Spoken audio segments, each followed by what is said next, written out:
Good afternoon, everybody. Good morning for some of us who are in other parts of the country who are not on daylight saving. My name is Roger Wilkinson. I'm the Digital Publications Editor of TASA, and I'd like to welcome you here today to listen to Elspeth, McInnes, Victoria Whitington and Neill talk about their paper called Wellbeing Culture in a Complex Primary School.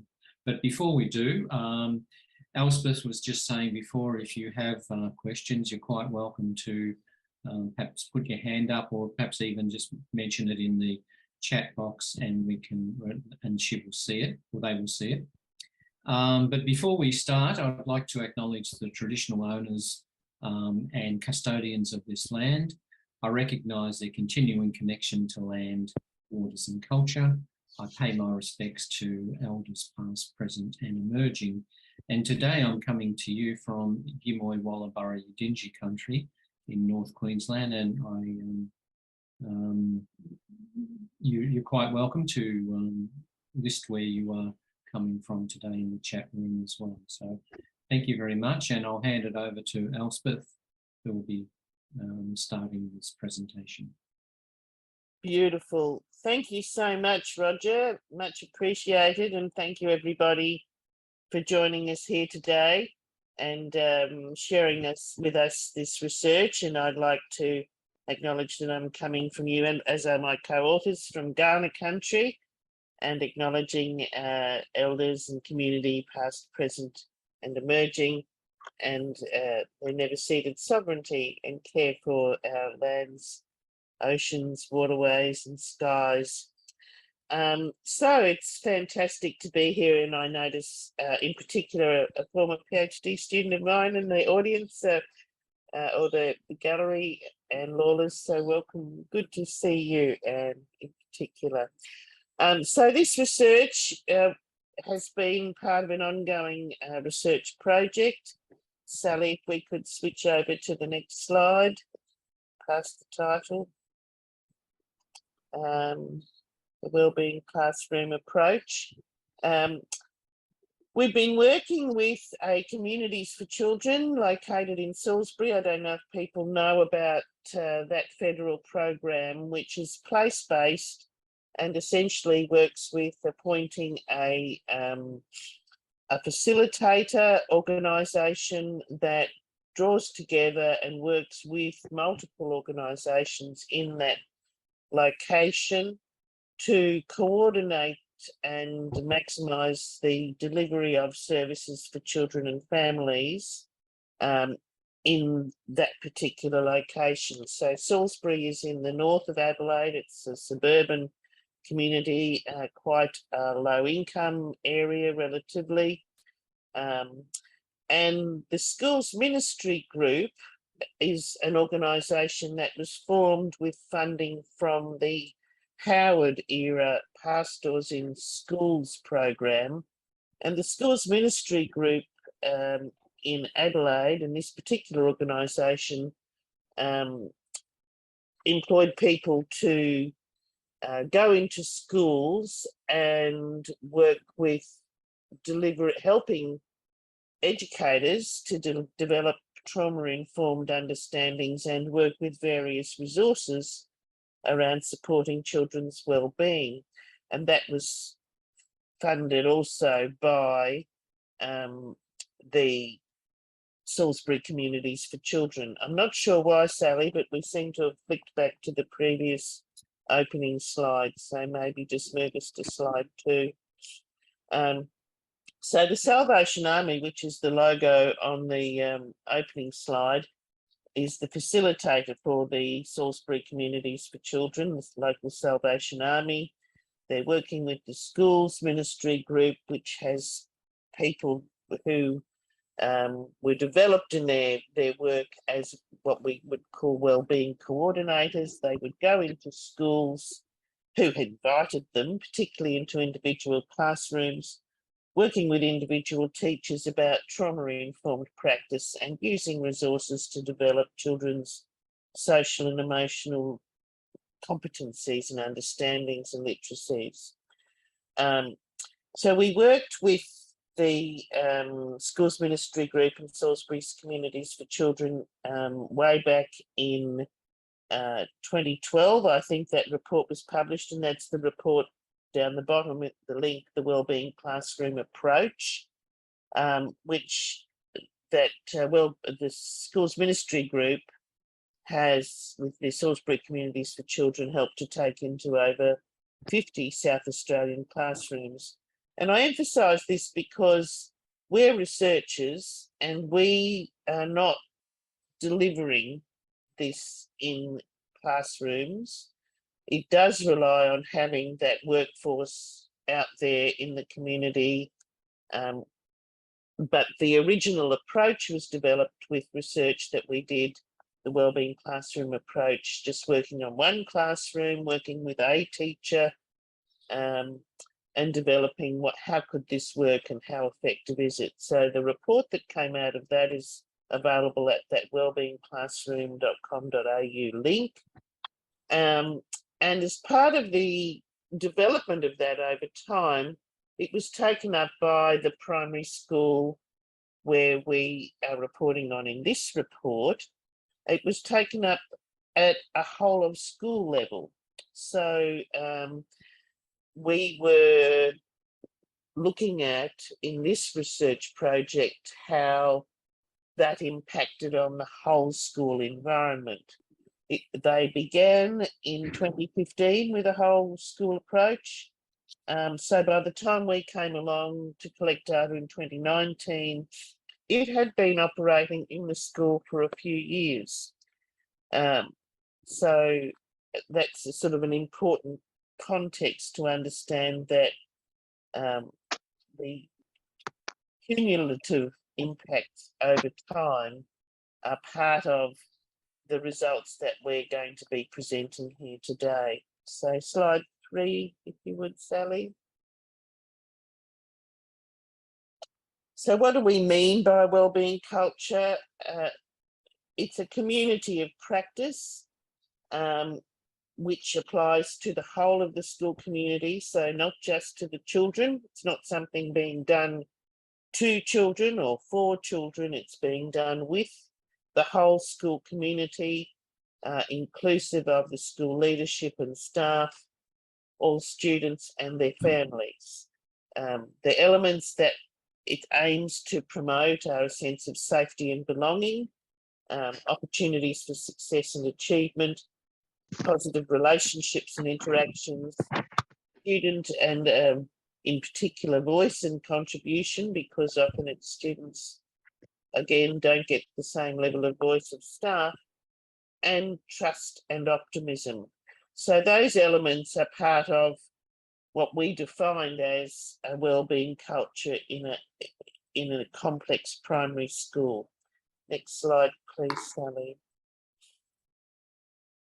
And one of the differences is that a lot of approaches to children's wellbeing in school has been organised and targeted around individual student needs and characteristics. So looking at which students are attending regularly, how's their academic performance and behaviour, and particularly directing supports and attention to those students who are evidently struggling to cope for one reason or another. The thing about, and that approach is necessary, of course, children do have individual needs.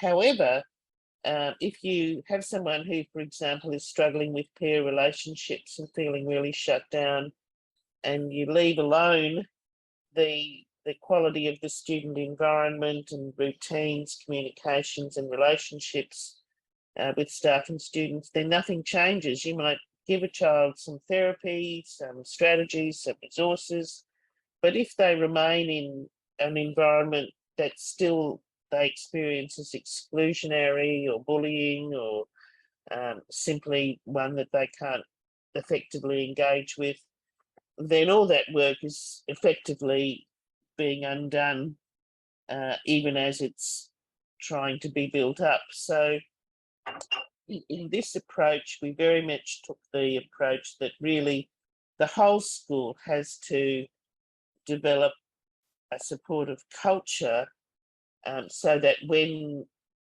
individual students do receive particular assistance according to what's going on for them, that is then further supported by the environment of the school, the interactions available to them with staff and with educators. So that was the absolute baseline. And yes, absolutely, Ricky, I see your chat comment that students who have non-conforming gender identity and binary notions of male and female are a group that quite often report exclusionary practices, feelings of not being accepted, and struggle with feeling that they fit in, that they're valued, that they belong. And you're quite right that that's part of this approach, is making sure that it's delivered on a cultural basis and not simply a individual approach.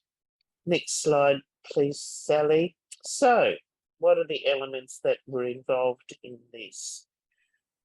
The biggest single differentiating factor was top-down support from the principal.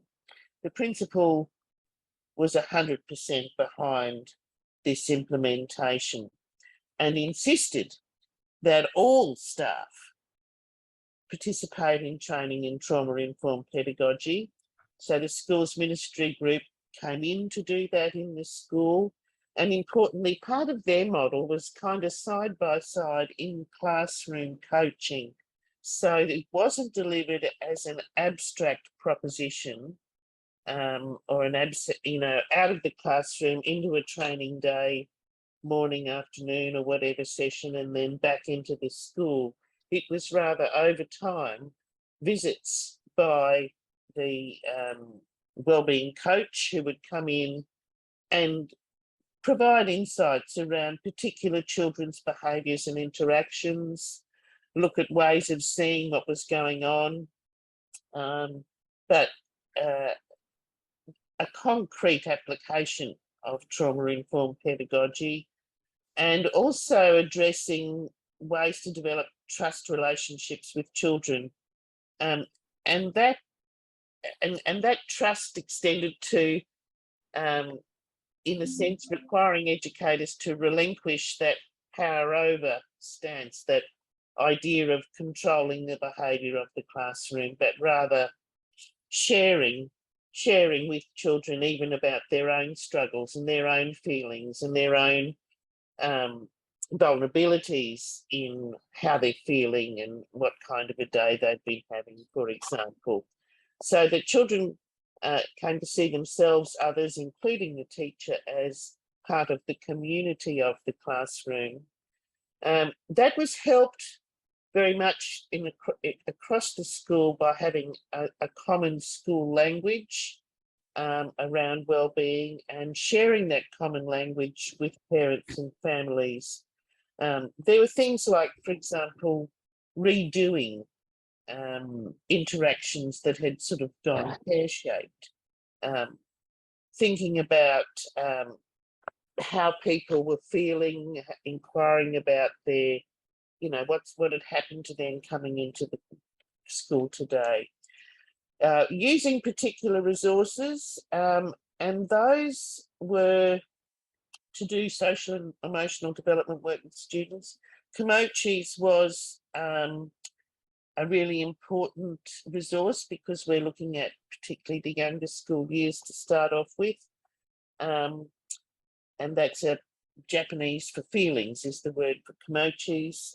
Mindfulness was another resource that was used by educators.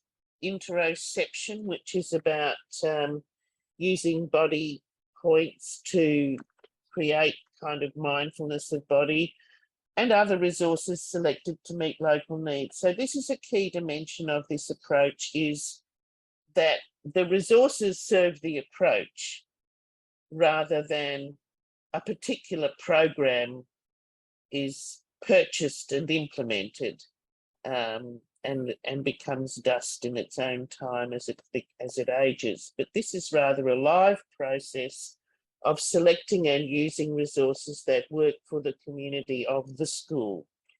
And the most exciting innovation was the innovation of student wellbeing agents. So the school wellbeing coordinator would select students to provide peer leadership and classroom education in wellbeing strategies. So every week they would meet, they would talk about potential topics, they would select a topic, they would look at different resources relating to that topic, which the wellbeing coordinator had access. They would discuss what would be useful and understood by their peer group. They would prepare a lesson plan, and that weekly lessons conducted by the wellbeing agents in their classroom with the support of the teacher, but directed and led by the wellbeing agent. And they would also have a buddy class in the younger years. So this was years 4 to 7, back in the days when we had year 7 in a primary school, would be the wellbeing agent classes, and they would deliver wellbeing classes also in a buddy room of years reception to year 3. So this meant all class levels are covered, but it's a peer education process. And those wellbeing agents also were resources for the wider student community. And others will talk a little bit more about that, because I'm conscious I've used my time. Victoria, I'm going to pass to you. Thank you, Elspeth. Hello, everybody. So now we're going to slide 6. Oh, 6, yes. I think that was supposed to be mine, but you speak to it, Victoria, because it's kind of covered in what you've said, I think, Elspeth. I see this slide as being a kind of summary so that the our attendees can see who was involved, and then also the fact that we've got external partners there. This is the Schools Ministry Group, the Community for Children and Salvation Army there. So yeah, that just shows all the people that are involved. So you can see from this slide, I think, with it all summarised, that it's a big effort from a lot of people who all work together in the same direction. Next slide, please. So we were invited to come in and do an evaluation after a period of time. So we came in 2019 to do the evaluation, and the project had, or the approach had begun in 2015. Actually, I should say too that this is not a project, it's a way we are. That's where the principal expressed it, an interview. It's not a special thing that we're doing as a kind of intervention. It's who we are and the way we operate. So it's deeply embedded. So there's no beginning or end point. Okay, so you can see the culture beginning there, and then that evaluation that we did in 2019. And you can see the summary of all the different data that were collected at that time to give us a sense of the progress of this particular approach being used in the school. So the first one, we looked at attendance. This is a very important part. Those of you who know about schools know that attendance is quite a significant factor in terms of assessing how children are feeling about their school, and indeed families, right? Because obviously families have got a role in attendance at school. And also bullying incidents. So these are now recorded, I think, in a way that they weren't many years ago when I was teaching. And this is really important. As a sort of side issue, it's important for the children to learn as part of their social and emotional learning that they did, what the difference between having an argument with your best mate is and what bullying is. NAPLAN, I think everybody knows about that. We do that nationally in Australia every 2 years, or is it 2, 3 years, there's an assessment, standard assessment that's conducted for years 3, 6, 9 on performance in literacy and numeracy in particular. And there was also a survey carried out before we began, but we could access these data, and there's also the we all came from the school, parent satisfaction survey. We also had a kind of audit of how many hours were involved in this wellbeing activity across the school year by various people, and you'll see that report in a little while. And in 2019, we did interviews with the school leadership, so the wellbeing coordinator and the principal, and also with the wellbeing, we did focus groups. Oh, sorry, I'll just go back. So interviews with the school leadership and those two people, and also with the people who were outside of the school but supporting the project, the approach. And then we had focus group with teachers and with student wellbeing agents. Now these were separate, so the children weren't in the same room as the teachers when we were doing those focus groups. So we really wanted to hear from them. And we also wanted to get a sense of how children felt about their experience. And so we invited them to do the drawing of me at school when we did an analysis. Next slide, please, Sally.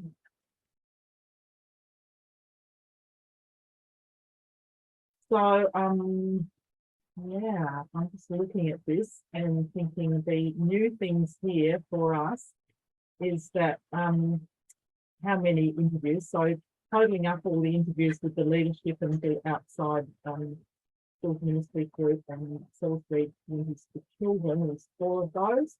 We had 5 staff members attend a focus group for futures, and we had 8 student wellbeing agents.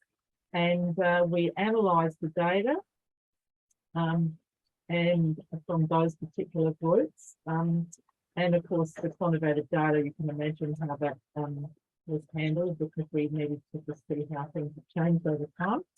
And then we did an analysis using the relevant literature to look at the positive and negative depictions of the self in the school environment. And that was actually fascinating. I don't know if anybody's interested in children's drawings, but they do convey quite a lot. Next slide, please, Sally. So you see here the resourcing that was involved, so over 40 weeks, and how many hours were committed to this particular work. So at the time of the data collection, about 60 hours per student, and we see there that we have somewhere there 366 students at the school, and then the agents and how much time they invested, how much time the staff, the class teachers invested, the wellbeing coordinator who played a pivotal role in supporting those wellbeing agents and providing leadership, but also in some sense being led by the wellbeing agents too. So they were a real team, and of course the principal in that very strong role that this is what we do and this is how we are. Next slide, please, Sally. So you can see the outcomes here. Now I'm a bit worried. I don't know if people can see this slide very well. The type is quite small. So if you can't, I'm hoping that you'll be able to see it when you get a copy of the slides. But, oh yeah, that would be helpful actually. So thanks. If you could reduce that one on the right to quite a lot, that would really make a big difference, I think. Okay, so first of all, the decrease. So 7% decrease in the number of students referred to the principal's office for problem behaviour. Those of you who know about schools know that this is quite a big issue. The next is a 14% reduction in bullying and harassment incidents between. Now, it's important to look here at the time at the 2 years, because I would expect over the time that there that would have been even more. We couldn't collect data or include data from 2019 because the year, of course, we weren't doing it at the end of the year. We were doing it about August from memory, so we didn't have full data for that year that we could include. And of course, a great, 50%, well, almost, of students indicating they've been bullied and reduction in that area. So that is really good. Attendance went up, which is really important, as you see there. Not huge, but certainly over those numbers significant. Also, we had an improvement in the NAPLAN results over the 5 years. Now, we of course didn't get them at the school data, but of course, improvement in performance in the literacy and numeracy is, of course, critical elements of what schools are all about. And of course, made the Department of Education and so forth that we study in NAPLAN level look at that very hard. And we also found, and these are really exciting, I think, a great increase in the number of English as an additional language families accessing family support and health services even over those 2 years. And a really big increase in the number of those same families attending family learning events, even over that, 2 years that you see there. Next slide, please. So the outcomes here are very important. One thing that I think Elspeth touched upon that I'd like to just spend a couple of minutes with, I'm just looking at the timing, is the common language that was developed about wellbeing concepts by the use of resources such as commodities. Now, things like talking about feelings and having a feeling vocabulary that went beyond happy, sad. Often children's feelings do get to be expressed in very narrow range of words, and when children know more feeling words, they can more accurately describe their own feelings and also can understand the feelings of others. That was really important. Interception, also mentioned earlier, even the understanding of what well-being is in yourself and in others. Mindfulness and how you exercise that. Elspeth also mentioned the redo or repair when things don't go the way you want. Another term that I really liked too that was used by the children was hero bystander. We often talk about the bystander effect, but the hero bystander doesn't just sit there and either support what's the negative thing that's going on, the fight or whatever. And actually, if you're reading the newspapers lately, I was kind of wishing there was some hero bystanders at the school that was being featured in the newspapers so prominently. So stepping in and saying, no, we can't do this. That's the hero bystander, and finding a way to try and help resolve it or get help from the teacher. And then also the notion of good and poor choices. So rather than that person did that, therefore they're a bad person, we go to, that person made a good choice on that day or a poor choice on that. So there's always a chance to move on. And of course, there was all kinds of concepts taught, social and emotional learning strategies like forgiveness, listening, sleep and its importance, the use of technologies, empathy, conflict resolution, breathing techniques, and what are character strengths, and also the use of role play, which is a way of children trying out particular ways of reacting. Please go to the next slide. So the student outcomes, this is about individuals here. So this children, we found we didn't have a comparative element because that wasn't possible, but 2/3 of the children at this school produced a positive drawing about their experience at the school. So obviously, as Elspeth pointed out earlier, an emotionally supportive environment for learning. We all know that if people are upset, distressed, or don't feel like they belong, they're not real primed to be able to take in the curriculum. Of course, the relationship with their peers and with their teachers. This teacher's on my side. This is not a teacher who hates me, therefore I hate being here. But to be total opposite, this teacher's here to support me. And as we said earlier, to be able to identify behaviours and feelings in a rich vocabulary. And lastly, that idea of redo. God, this went badly. What can I do? I'll try and repair that. Next slide. We go to Beck. All right. So when it came to teacher outcomes, teachers noted, not only the teachers, but also the school leadership noted changes in staff's understanding about students and different strategies for interacting with them. So one of the comments that the principal made that really sort of stuck with me over time was she was reflecting on her staff and saying that one of the challenges she faced as a school leader was that she would have teachers saying things like, oh, the students, they're just lazy. But what she observed over time, so her response to that would be things like, well, do you think a 5-year-old can be lazy? Is there something else going on? And over time, she observed that teachers who'd been involved in the program and been at the school for longer periods of time had started to think more deeply about what was going on for children, rather than just jumping, sort of very quickly to labels that make the situation the student's issue, not a whole of school issue or situation. Teachers found that they had different ways or new ways of interacting with children. So when things weren't going well, Victoria mentioned that redo language. One of the teachers said, I use the language of a redo. So when two kids are having a thing about something, it's like, well, let's redo that. And that gets them past the issue because they can make it right again. So sometimes the redoing might be in a, classroom context. Sometimes it was in, schoolyard context, but everyone at the school, teachers and students and support staff had those types of languages.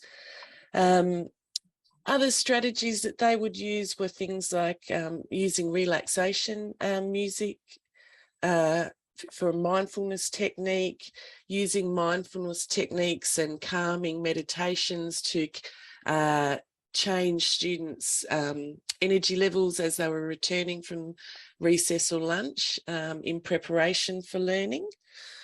And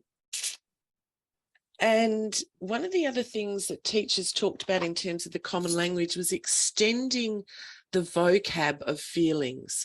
So rather than just happy and sad, teachers would use more nuanced language around feelings, which they then built into not just sort of direct conversations about a child's feeling in a particular situation, but for example, when storybooks were being read, they would sort of wrap that language around the activities that were happening in their classroom. So other comments that were made that sort of talk to the shared strategies between teachers and students, one of the really powerful ones was you can sense it in a classroom. You know when children feel safe. If they feel unsafe, there's kind of a pace to the class. There's a way that they interact with each other and the teacher. You can see a change when they start to understand themselves and others and they have empathy. And a really nice sort of juxtaposition to that was a situation that one of the teachers talked about as part of the teacher focus group. So she'd had a situation the day before where she'd had to evacuate the classroom, she'd been hurt. It was sort of towards the end of the day, so she couldn't bring the children back in to sort of have a debrief with them. So when she got to school on the Thursday morning, she spoke about how she approached the situation. I was hurt during that situation, so my children and I were very uncomfortable and had a lot of emotions. Thursday, we sat in a circle. I did the roll call, and then straight away we had a debrief. And the first thing I did was to get the feelings. She's talking about the Komochis there. And we talked about all the feelings we were feeling. And I went around the circle and we just debriefed. So to me, that's a really powerful example of the teachers and students working together in partnership, despite quite a scary situation for both the teacher and the children in that context. Sally, can we go to the next slide, please? In terms of family outcomes, excuse me, just get to my notes. There was, the principal made the comment that there was a consistent increase in parent attendance. So they went from having sort of almost no parent interaction with events to having sort of cohorts of 30-something parents attending the school. A large number of those families were spoke English as a second or third or fourth language. So the school developed strategies for supporting communication between parents and the school at those events.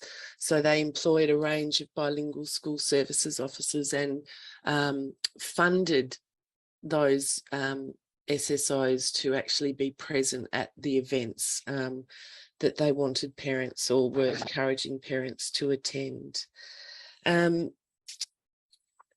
Students were engaged in information sessions for parents, which again increased the interaction and connection for parents to the school. And as one of the examples of an information session that students ran was one where they looked at sleep and were providing parents with information on what healthy sleep patterns and habits look like for children of different ages, and also on the overuse of technology. The technology issue or the information session they ran for that connected back into the children's and students' pictures of themselves at school. So one of the things we picked up that wasn't necessarily a positive or a negative response to school was that there was one young child who was about 6 or 7 who had drawn a picture of him and all of his friends, but he'd named each one of his friends by their online handle or username. So that sort of level of technological interaction for a 6-year-old, may or may not have been an issue, but certainly the use of technology was highlighted. There was another student who made reference to an online YouTuber with some potentially dangerous sort of messaging. So the student agents were taking on those roles to run information sessions and bring families together. Another important aspect of family interaction and outcomes was setting up a family centre, which then created opportunities for families with younger preschool children to be engaged in wellbeing activities and learning within that family centre prior to the transition to kindergarten or reception at the school. If we can go to the next slide, please, Sally. So student wellbeing agent outcomes. So these were the students who took on leadership roles within the program. They developed shared understandings of wellbeing that they then worked to share with other students across the school. So some of the sorts of things that student agents talked about in terms of wellbeing. Wellbeing is just understanding what your body's going through, the physical state, your mental state, emotions and all that. I think wellbeing is understanding your emotions, your feelings and how to control them. It gives you a better understanding and it helps you to know what to do. So these students developed a level of expertise in wellbeing that they then shared with younger students. Elspeth spoke to that before. The extent to which students were able to lead and drive this program is very much shaped by the school's leadership and their willingness to put trust into those students. So there was the school's wellbeing leader spoke about the fact that that level of trust went to the extent that if students weren't happy with how teachers were responding or planning for or making space for their activities in class, so where the student agents were leading activities with peers or younger students, they were able to voice those concerns directly by going to the staff meeting and discussing with the teachers what they weren't happy with and negotiating plans for action or change around those things that they weren't happy with. So this partnership was deeply embedded across the school. Other aspects or outcomes of the student wellbeing agents related particularly to those agents were things like the agents building confidence. So a number of agents talked about how being involved as a student wellbeing agent meant that they had a lot more confidence to stand up and talk in front of the class or talk at assembly. And in fact, a group of agents went to a public event at the Adelaide Oval where they spoke about the program to a much broader and larger audience. And the school wellbeing leader commented that, you know, she didn't think she'd have the confidence to do that, but yet here were her year 6 and 7 were doing that adequately.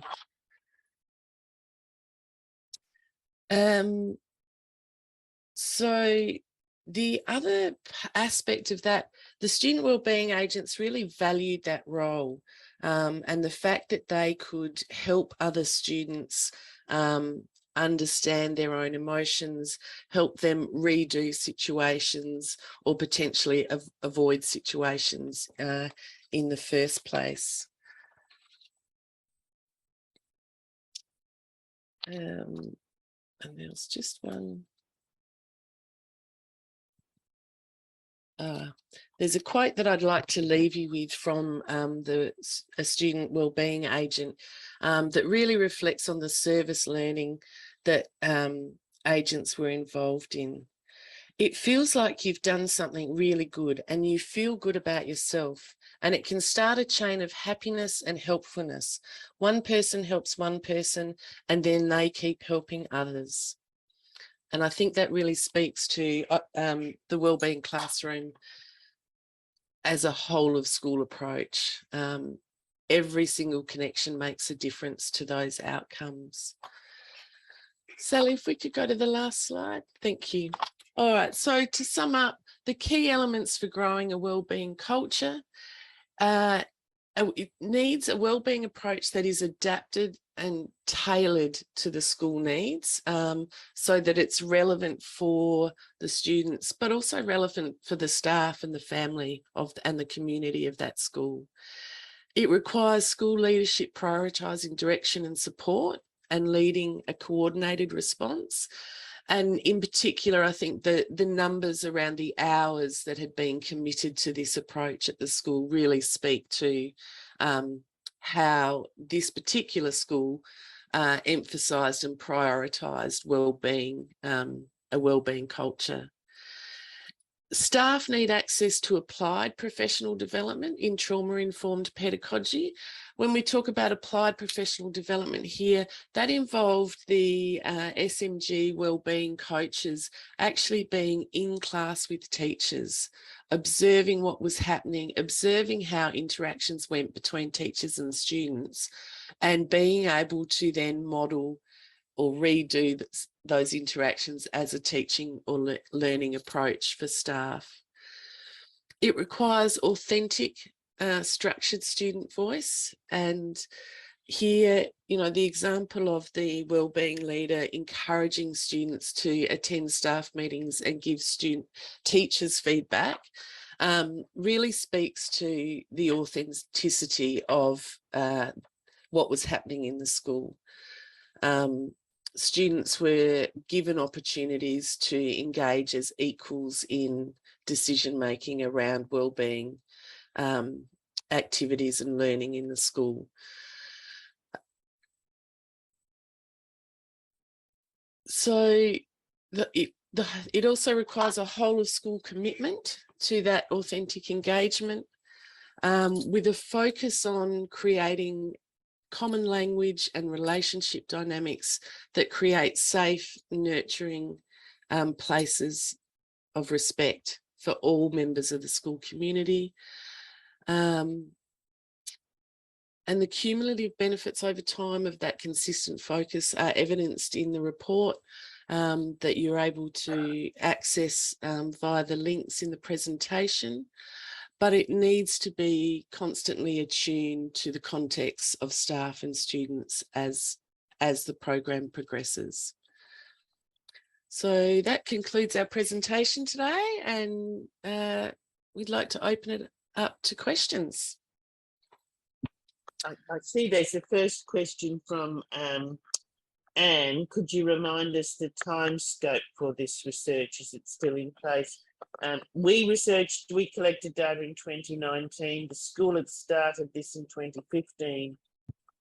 I think it is continuing with less reliance, of course, on those wellbeing coaches coming in. It's much more self-sustaining now.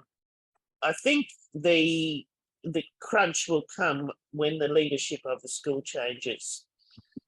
If there's not the leadership will and impetus to keep it going, it could fray and diffuse and end. However, it may even survive a leadership change because it is so embedded across the school and it's got runs on the board.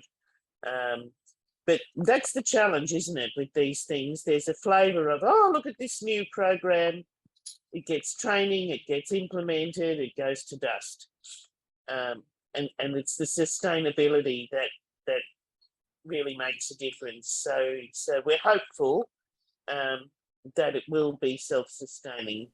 Yeah, I'd just like to add a couple of other things. The principal set up a system where teachers would suddenly have to agree in writing, make an agreement that they will be part of this.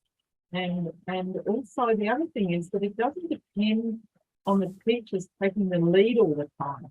The students are really in a very strong position. So it means the teachers are not getting lumbered with yet another thing in some sense, you know?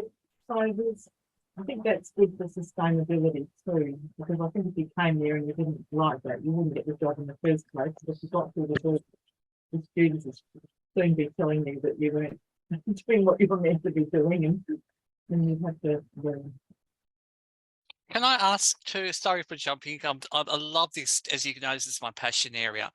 And I see so much potential in this space for obviously a number of reasons. And have you thought about the idea of, within this research space, of providing like a platform for championing young people to then mentor the younger children, you know, in the younger years, and then have like embedded in the school community as an ongoing process, you know, like having a committee set up? Because I see the potential in a lot of then the students then like having a liaison with the council, you know, going to have a look at how councils have their meetings and people speaking to resolve differences. And look, I can't thank you enough for this. And I love, love, love the redo approach. This is something that we've been doing a lot in special ed over the years. And I'm just wonderful now that it teaches even adults learn how we can reframe our ways of doing, and it gives young people those skills to practice. So look, you know, I can only thank you so much. And, you know, as a trans teacher, this is something that we've been wanting for so long, and having that visibility and having all kids, whatever their intersectionality, to feel that they can be a part of the community. And you know what? Be able to make change, effective change, rather than being disruptive and then exclusionary and then adopting that. So thank you so much. This is so important. And you know what? It really will save lives. Thank you. Oh, thank you, Ricky. I agree, it will save lives. And I just want to go to a couple of questions. There's a methodological question. Why interviews with those outside program delivery and focus groups for teachers?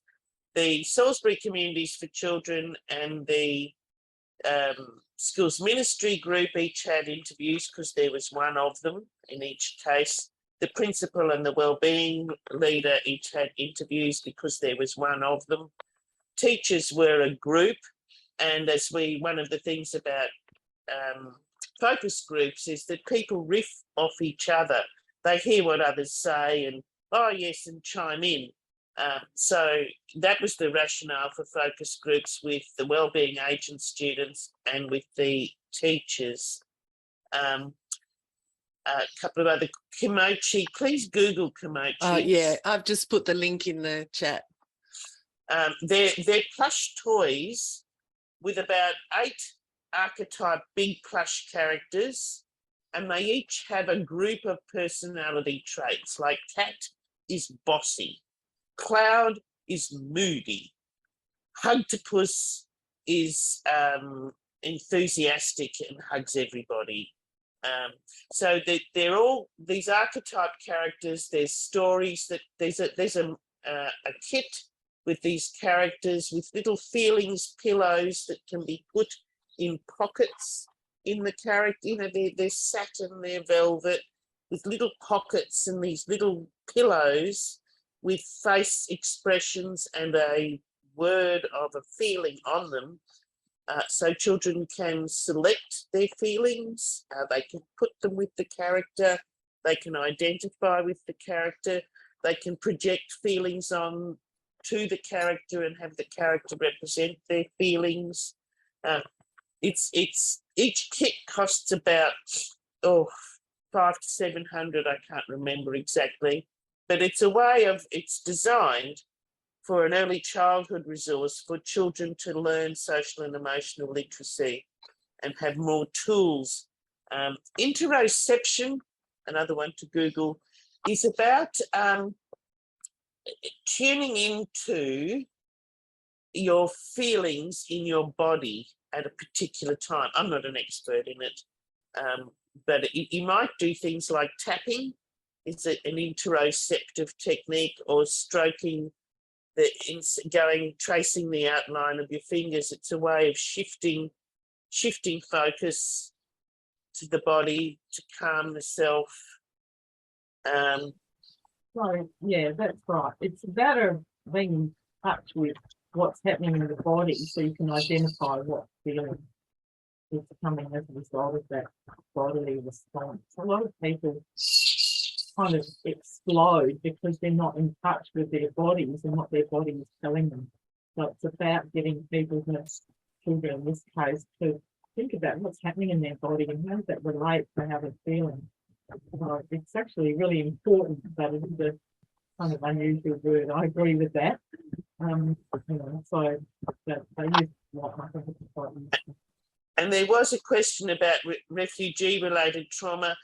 We tend to approach trauma as trauma full stop, in a way, that it could be all sorts of causes, ranging from refugee-related trauma, domestic violence, abuse, neglect, hunger, anything, but it's about those physical and emotional and cognitive impacts of trauma. We had a question too about the one-off idea. And the thing is, when people go to a one-off thing, it's often what they don't do with the join the dots of, oh, so you mean that child who screamed at me and threw the Komochi toy when all I said was good morning? Oh, was that trauma? You know, they hear the words, but they don't always connect it to children's behaviour in real life. And that's the value of the in place and over time coaching, where the coach gets to know the kids in the class, gets to know the teacher over time, and can say, yeah, did you see that? And yeah, that was a trauma response. Whereas they might, even just being quiet can be a trauma response. And that might be thought of as, oh no, they're really good. They never make a noise. They just sit quietly. So reading trauma is actually a skill that we need to get a lot better at. And of course, it's not core business in teacher training. I wish it was. But, you know, it's something that it has to be developed. And once you get that understanding, I had a recent anecdote. I had a student that was failing and had to go to a preclusion panel and give an argument as to why they shouldn't be prevented from continuing their university studies. I didn't attend, it was my student. I came back, how'd she go? She attacked us, so we said no. Oh, And of course, I said, oh, that was a trauma reaction. When confronted with 3 or 5 people that were going to judge her and have a decision over what she was doing, she put her frilled neck lizard frill up and did, I'm big and scary, which is a trauma response. And of course, it was experienced, oh, well, the student attacked us, so we denied their request. We do this all the time in not understanding trauma. Yeah, it's about interpreting what's going on and having that think, that little filter that says, what is this? What is the meaning of what's happening here? And I think this is actually a wonderful opportunity for teachers, because often when a student is telling them, screaming or calling them names or refusing to do things or acting out, the teacher takes it personally. And that's kind of a hard place to be, because that's kind of saying, you know, someone here doesn't like me and I want to be liked as a teacher. And if we take that away from the teacher and the person and who they are into, boy, this is a response this child should do some because of the state they're in, that's independent of me, then you can have a more dispassionate, I think, a cooler response that's not the person involved and enables you to really do something that's much more effective. Otherwise, you get the double jeopardy effect that feels just so well described a minute ago, which is the person in trouble gets worse, you know, because of the state they're in and people's unhappiness with that. And so they've got their problem plus more problems now, which is very, I think another advantage of that sort of on the job sort of ongoing training approach was that teachers actually had space to recognise and think through their own emotional responses and reactions. And I was looking for a quote this morning. I couldn't find it in time, but there was a teacher who recounted the fact that she had become far more aware and had more understanding of her own emotional responses in the classroom, and how, you know, that at times it wasn't actually the students that were failing to self-regulate. It was, you know, her that was struggling with that. So that, you know, outside of a room where, you know, all your peers are in the training session, teachers had opportunities to engage with the wellbeing coaches, yeah, in, I suppose, more intimate or safer ways to extend their learning.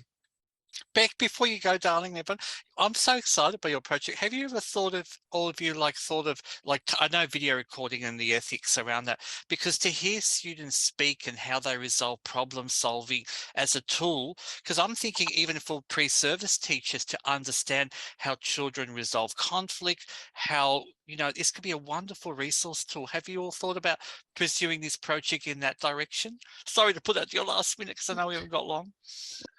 Look, it's an ongoing project in terms of pre-service teacher education in this space, and trying to find space in between the directives from AITSL and curriculum quantums in the pre-service teacher curriculum education. And, you know, we actually have to argue for child, it sort of comes in under child protection, this stuff. But it really is about central teaching and learning in other ways as well. So it's an ongoing project, and I agree that understanding children's resources and resolving conflict is a very fruitful direction.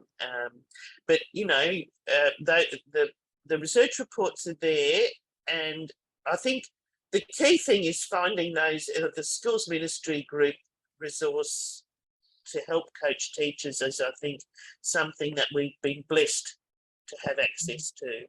Without it, this could not have been implemented in the same way. So thank you, John Howard. I don't say that very often. but in this instance, it's been put to good use.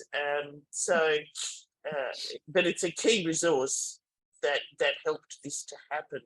And I'm sure they would be willing to share their knowledge and understandings as well.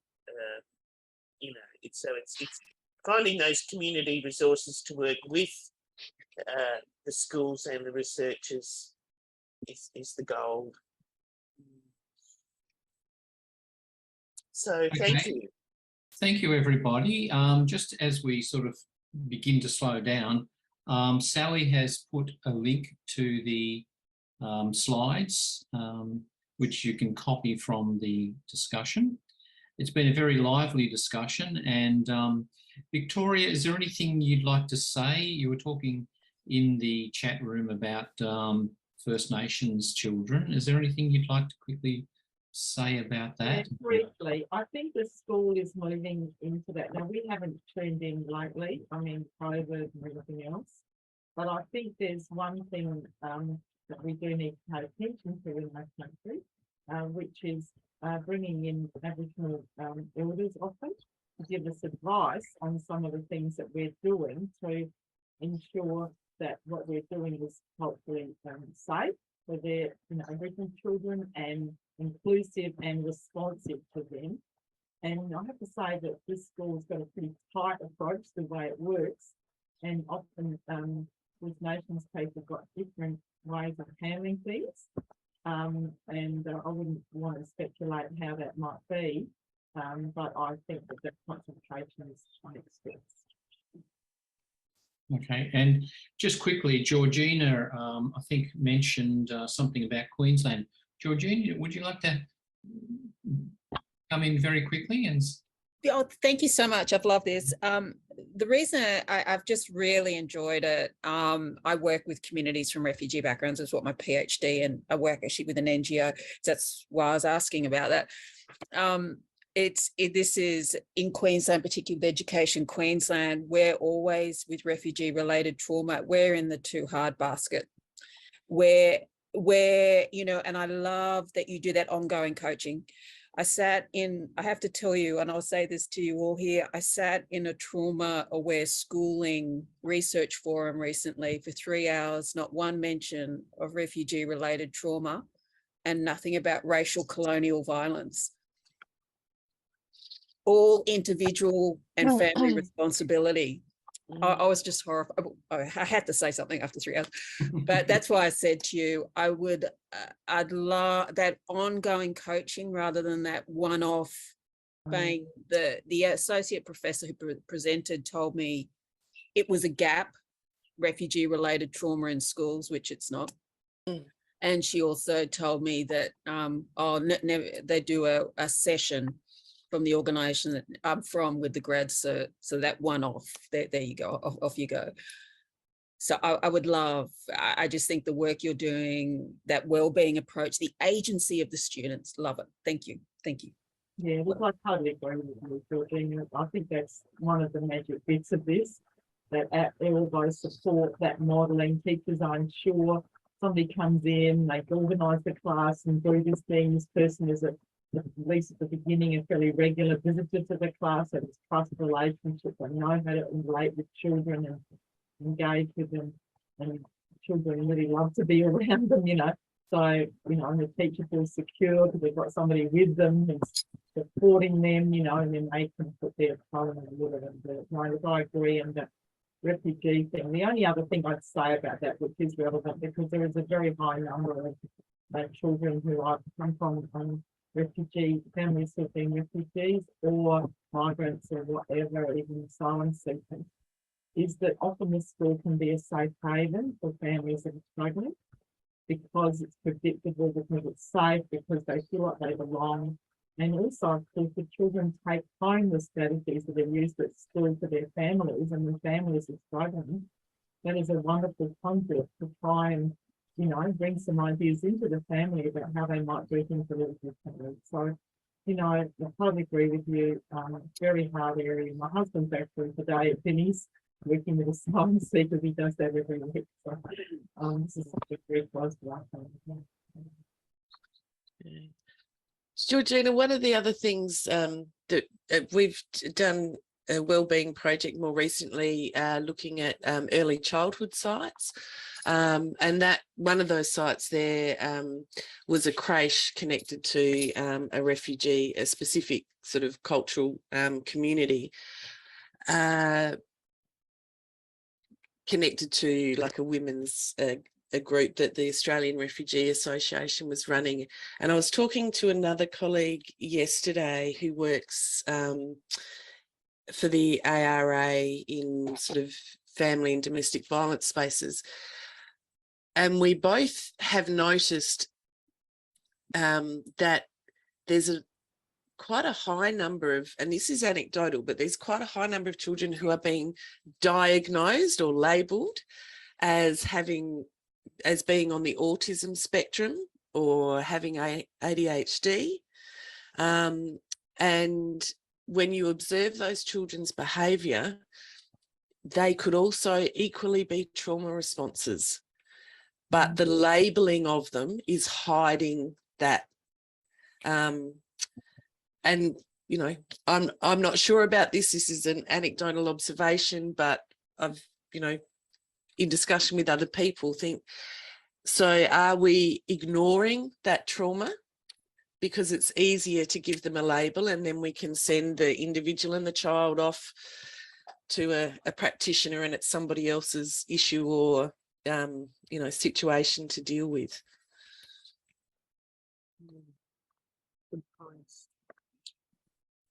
There's lots in all of that. I mean, there's lots to be done, isn't there, in this space? It's something that we have to keep drawing attention to and keep our advocacy going over time. Welcome, fellow warriors. Okay. Get in contact if you want to connect us with anybody. We have to get there. Okay, on that note, I might close off for the day. I'd like to thank Elspeth, Victoria and Beck especially, and we've had a very lively chat in the chat room, and I'd like to wish you all a good afternoon, and thanks once again, the three of you, for a wonderful presentation. Thanks.